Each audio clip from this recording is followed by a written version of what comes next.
જનની જણતો ભગત જણજે, કાં દાતા કાં સૂર, નહીં તો રેજે વાંજણી, તારો મત ગુમાવીશ નૂર.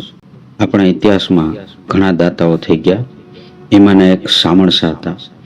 શામળશાએ પાણી પીવા માટે વાવો ગળાવી હતી, પણ અમુક સમય પછી એમના પૌત્ર ત્યાં વાવ પાસે બેસી અને પાણીના પૈસા ઉઘરાવતા હતા.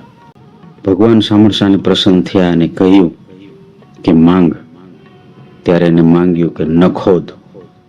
બીજી વખત કહ્યું માંગ, ત્યારે કહ્યું નખોદ નખોદ. ત્રીજી વખત કહ્યું કે માંગ, ત્યારે એમને કહ્યું નખોદ નખોદ નખોદ. આપણે ઘણી વખતે દાન કરતા હોઈએ તો પાત્ર યોગ્ય ન હોય તો એ એડે જતું હોય છે. દાખલા તરીકે કોઈ માણસ બહુ દારૂ પીતો હોય અને તમે એને દાન કર્યું તો એ વ્યર્થ છે.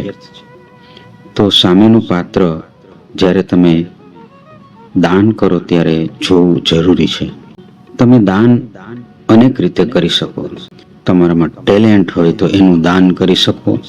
તમારામાં ટ્રાન્સફરેબલ સ્કિલ્સ હોય તો એને પણ તમે ટ્રાન્સફર કરી શકો. તમારામાં કંઈ કળા હોય તો એને પણ તમે બીજાને શીખવી શકો.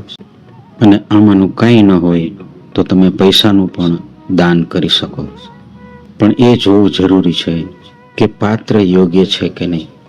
કોઈ વ્યક્તિ ભાંગી પડ્યું હોય, હતાશ થઈ ગયું હોય, પણ એક સવારનો તમારો સુવિચાર એને ઊભું કરી શકે છે. પાનબાઈએ એના ભજનમાં કીધું છે, કુપાત્રની આગળ વસ્તુ ન વાવીએ પાનબાઈ, સમજીને રહીએ ચૂપ.